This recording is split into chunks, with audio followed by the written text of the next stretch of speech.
तो हम इक्विलिब्रियम में ही कुछ कंटिन्यू करते हैं क्वेश्चंस को। Next question, now question number 6। Question number 6 में हमें ये गिवन है कि ये चार्ज है Q और इस तरफ एक चार्ज ले लेता हूं 4Q। एक चार्ज Q है। इस पहले के क्वेश्चन में जितने हमने लिए थे उसमें इसको भी फिक्स किया था, इसको भी फिक्स किया है। अब किसी को फिक्स नहीं कर रहा हूं, सब कोई भी फिक्स नहीं है। एक चार्ज Q नोट लेता हूं मैं, Q नोट चार्ज। सवाल ये है कि Q नोट चार्ज का मैग्नीट्यूड क्या होना चाहिए, उसका नेचर क्या होना चाहिए और उसका पोजीशन क्या होना चाहिए, ताकि all three charges are in equilibrium. Find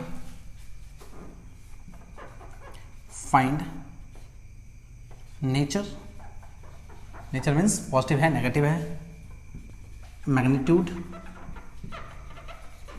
and location of charge so that system is in equilibrium, कि सिस्टम ही इक्विलिब्रियम पे रहे। अब इसकी जानकारी हमें मिल चुकी है कि अगर दोनों का साइन अगर सेम हो, दोनों चार्जेस का Q और 4Q का, तो इक्विलिब्रियम बीच में ही आएगा। आप पॉज करके सॉल्व कर लें, फिर यहां से आप मिला लें Q 4Q। इसका डिस्टेंस कुछ DA गिवन होगा। हमने मान लिया है ये Q नोट यहां पे, इससे X डिस्टेंस पे, तो इससे हो जाएगा D माइनस X। अब इस Q को मैं इक्विलिब्रियम में कर देता हूं। हमें नेचर भी बताना है, मैग्नीट्यूड भी बताना है और लोकेशन भी बताना है। तो नेचर की अगर मैं बात करूं, ये प्लस चार्ज है, ये भी प्लस चार्ज है। अब इस 4Q की वजह से इस पर फोर्स किधर होगा, इस डायरेक्शन में। इसको मैं F1 नाम रख लेता हूं। इसको इक्विलिब्रियम में रखने के लिए इस चार्ज की वजह से इस पर फोर्स किधर होना चाहिए, इस तरफ होना चाहिए, तभी इक्विलिब्रियम में हो सकता है, अदरवाइज इक्विलिब्रियम में होगा ही नहीं। और इधर होने के लिए पक्का है ये अट्रैक्टिव फोर्स कब होगा, जब इसका साइन कैसा हो, नेगेटिव। तो एक क्वेश्चन का तो जानकारी वैसे ही मिल गया कि नेचर कैसा होना चाहिए, तो नेचर इसका नेगेटिव होना चाहिए। दूसरी बात, अब लोकेशन की बात कर रहा है और मैग्नीट्यूड की बात कर रहा है, तो इसको इक्विलिब्रियम में करते हैं तो Q naught upon X square बराबर, उसको उस तरफ से 4Q की वजह से निकाल लेते हैं, KQ 4Q अपॉन इसके चार्ज से यहां से इसका डिस्टेंस D है, ये डिस्टेंस D है, तो इसकी वजह से फोर्स D डिस्टेंस, इसकी वजह से X बराबर कर लेते हैं। तो KQ से KQ खत्म,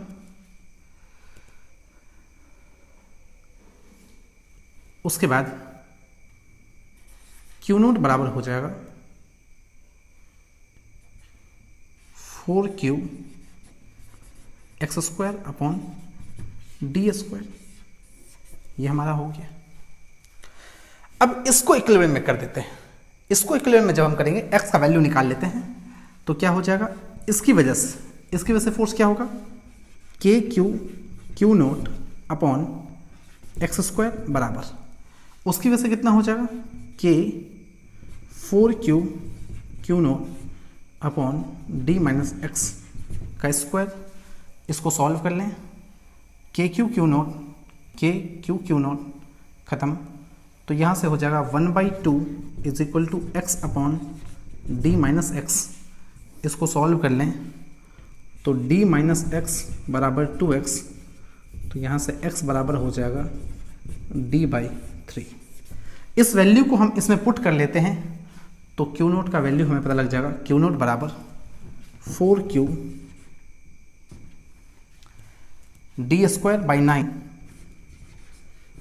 दैट इज 4q/9। साइन के साथ रखें तो माइनस, तो नेचर नेगेटिव आ गया है। मैग्नीट्यूड 4q/9 होगा।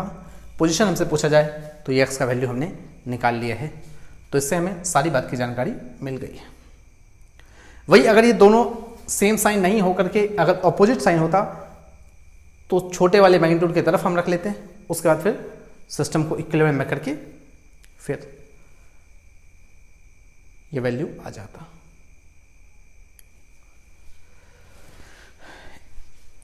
इक्विलिब्रियम में ही नेक्स्ट क्वेश्चन और करते हैं।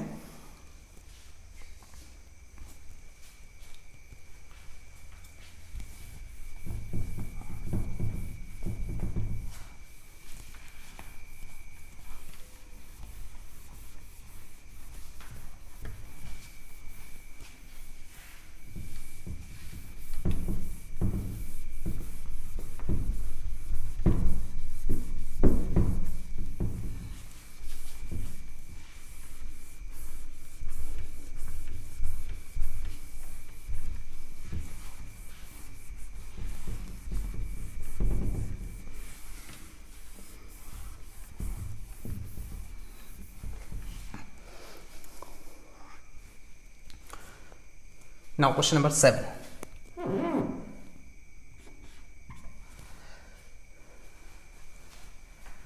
अब अगर मान लो ये Q चार्ज और ये 4Q चार्ज, हमें जानकारी है कि सेम साइन का है तो इस बीच में कहीं इक्विलिब्रियम में आएगा। हमने Q नोट मान लिया है और मान लीजिए इस डिस्टेंस पे आता है, इक्विलिब्रियम में आ गया है। अब सवाल यह है कि अगर इस Q नोट को along the line joining the charge displace किया जाए, ये इक्विलिब्रियम में है हमें पता है, बट इक्विलिब्रियम में हमें जानकारी है 3 तरह का होता है: स्टेबल इक्विलिब्रियम, अनस्टेबल इक्विलिब्रियम और न्यूट्रल इक्विलिब्रियम।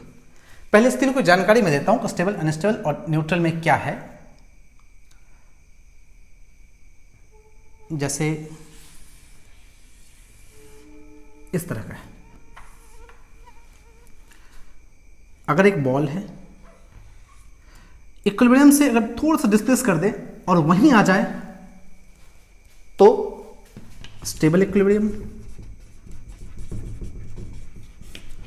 इक्विलिब्रियम से थोड़ा सा डिस्प्लेस कर दें और दूर चला जाए तो फिर ये कौन सा हो जाएगा? Unstable equilibrium. इक्विलिब्रियम से थोड़ा सा डिस्प्लेस करें और वो कहीं ना जाए तो उसको कहते हैं हम न्यूट्रल इक्विलिब्रियम। तो सवाल हमसे यही पूछा जा रहा है कि कौन सा इक्विलिब्रियम है ये, अगर इसको स्लाइटली डिस्प्लेस किया जाए तो इक्विलिब्रियम ये कौन सा होगा? स्टेबल होगा, अनस्टेबल होगा इक्विलिब्रियम। क्वेश्चन में लिख लेता हूं, if Q naught is displaced slightly along line joining two charges, then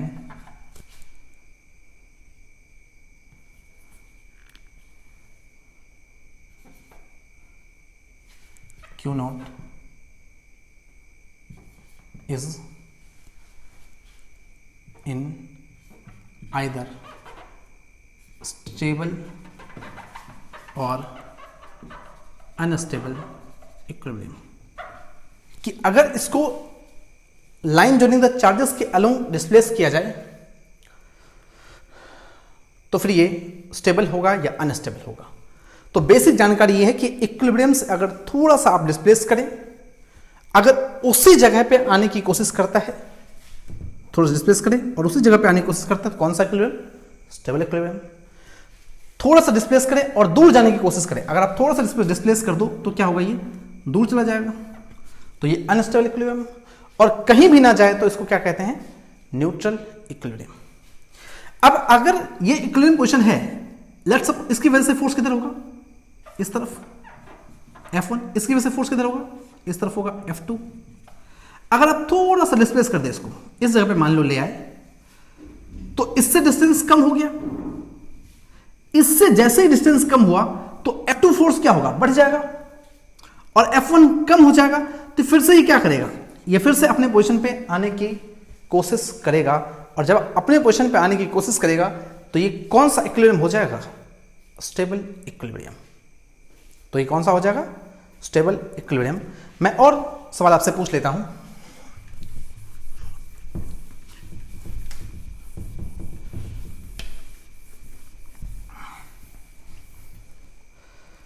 अगर मान लो ये Q चार्ज है और ये मान लो माइनस, चलो ये -Q, ये भी -9Q, ठीक, ये मान लो कहीं इक्विलिब्रियम में होगा। अब इसको थोड़ा सा डिस्प्लेस करो इस तरफ, मान लेते हैं इक्विलिब्रियम पोजीशन है, डिस्प्लेस करो तो फिर से ये क्या करेगा, इस फोर्स की वजह से क्या है, रिपल्सन फोर्स, अट्रैक्शन फोर्स है इस तरफ, इसकी वजह से F1, इसकी वजह से F2 इस तरफ। जैसे ही आप इसको यहां डिस्प्लेस कर दो, इससे डिस्टेंस बढ़ गया है, तो ये F1 क्या हो जाएगा, कम हो जाएगा, और F2 क्या हो जाएगा, ज्यादा हो जाएगा। और अगर ये ज्यादा हो गया तो क्या, ऐसे जैसे डिस्प्लेस करेंगे ये क्या होगा, दूर चला जाएगा, और अगर ये दूर चला गया तो डिस्प्लेस अगर अलोंग द लाइन किए तो क्या हो गया है, अनस्टेबल इक्विलिब्रियम, ठीक। अच्छा, एक बात और विचार में आता है कि अगर इसको लाइन जॉइनिंग के परपेंडिकुलर अगर डिस्प्लेस किया जाए, मान लो हमने लाइन जॉइनिंग के परपेंडिकुलर अगर हमने डिस्प्लेस कर दी है, तो इसकी वजह से फोर्स किधर होगा, इस तरफ, इसकी वजह से फोर्स किधर होगा, प्लस है तो इस तरफ, तो क्या होगा, ये वहीं पे आने की कोशिश करेगा, तो वहीं आने की कोशिश किया, तो ये कौन सा इक्विलिब्रियम, स्टेबल इक्विलिब्रियम। अच्छा, इस केस में अगर परपेंडिकुलर डिस्प्लेस किया जाए तो फिर क्या होगा, ये Q और ये 4Q, इसके परपेंडिकुलर हम डिस्प्लेस करने की कोशिश करते हैं। मान लो हमने प्लस Q चार्ज, ये प्लस Q बात कर रहा हूं, अगर ये प्लस Q नोट है तो इसकी वजह से फोर्स किधर होगा, सेम चार्जेस है, रिपल्शन होगा, इसकी वजह से किधर होगा, इस तरफ होगा, तो नेट फोर्स ही किधर आ गया, ऊपर की तरफ, तो ये कौन सा इक्विलिब्रियम हो जाएगा, अनस्टेबल इक्विलिब्रियम। कौन सा हो जाएगा, अनस्टेबल इक्विलिब्रियम। तो मतलब समझ में आ गया होगा इस बात का कि हमें करना क्या होता है, इक्विलिब्रियम से थोड़ा सा डिस्प्लेस करके देख लो आप, फिर नेट फोर्स देखो, अगर वहीं लाने की कोशिश करता है, इक्विलिब्रियम पोजीशन पे फिर से आने की कोशिश करता है तो स्टेबल इक्विलिब्रियम, दूर जाने की कोशिश करता है अनस्टेबल इक्विलिब्रियम, और कहीं भी जाने की कोशिश नहीं करता है तो न्यूट्रल इक्विलिब्रियम हो जाएगा। अब यहां से एक और सवाल बन जाता है कि अगर स्टेबल इक्विलिब्रियम है तो एसएचएम होता कब था, जब स्टेबल इक्विलिब्रियम होता है। तो जहां जहां भी स्टेबल इक्विलिब्रियम है वहां वहां एसएचएम हो सकता है, और अगर एसएचएम हो सकता है तो फिर टाइम पीरियड भी कैलकुलेट हो सकता है। तो अब हम टाइम पीरियड कैलकुलेट करेंगे, टाइम पीरियड कैलकुलेट करके देखा जाए तो क्या होगा, उसके बाद मैं आपको बताता हूं। जैसे स्टेबल इक्विलिब्रियम, इस केस में स्टेबल इक्विलिब्रियम आ गया है, इस केस में स्टेबल इक्विलिब्रियम आ गया है, तो इन सब केसेस में हम टाइम पीरियड भी कैलकुलेट कर सकते हैं। एक बार अब मैं आपको टाइम पीरियड कैलकुलेट करने का एसएचएम का सवाल पूछ लेता हूं।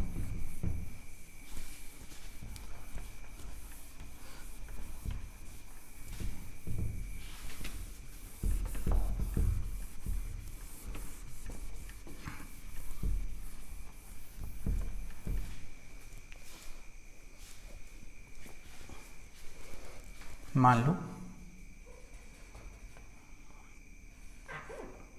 ये क्यू चार्ज है और ये मान लो 4Q चार्ज है। ये दोनों सेम चार्ज लेते हैं, इससे क्या इक्विलिब्रियम बीच में होगा इस बात की गारंटी हो जाएगी। क्वेश्चन थोड़ा आसान हो जाएगा। ये भी दोनों पॉजिटिव चार्ज है और दोनों के बीच का दूरी d है। एक Q नोट चार्ज को इक्विलिब्रियम में कहां पे आएगा? Q नोट पे। तो question, if Q naught is lifted slightly along the line during the two charges, then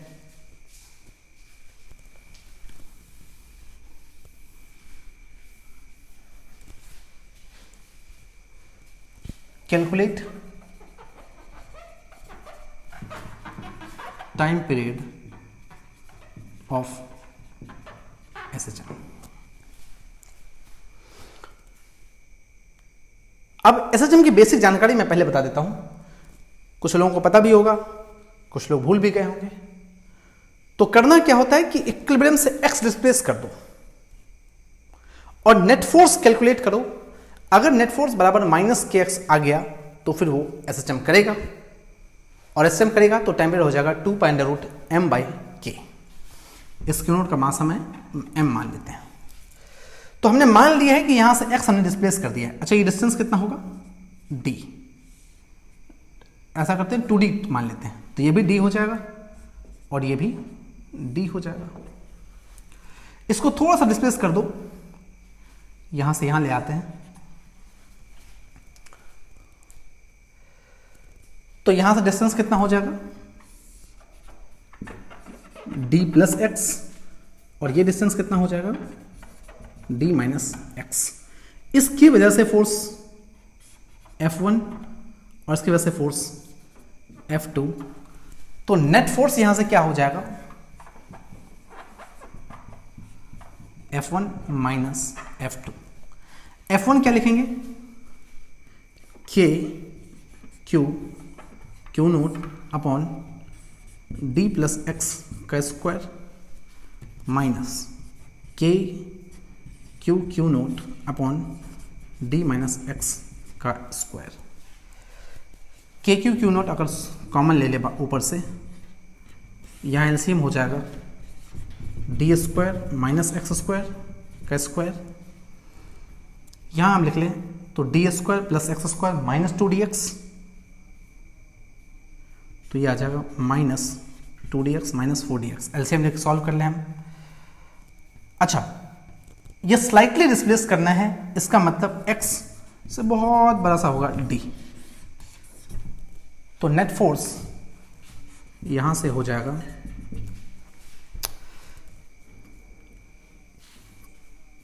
Q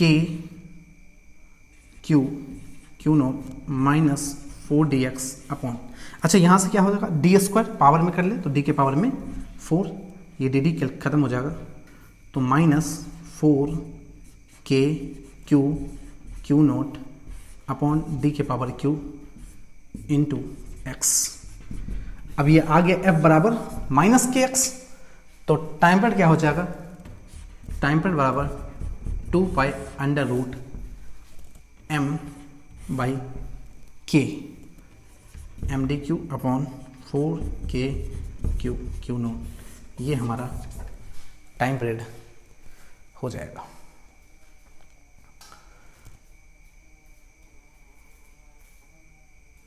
तो हम इससे टाइम पीरियड कैसे कैलकुलेट करते हैं, इसकी जानकारी भी मैंने आपको दे दिया है।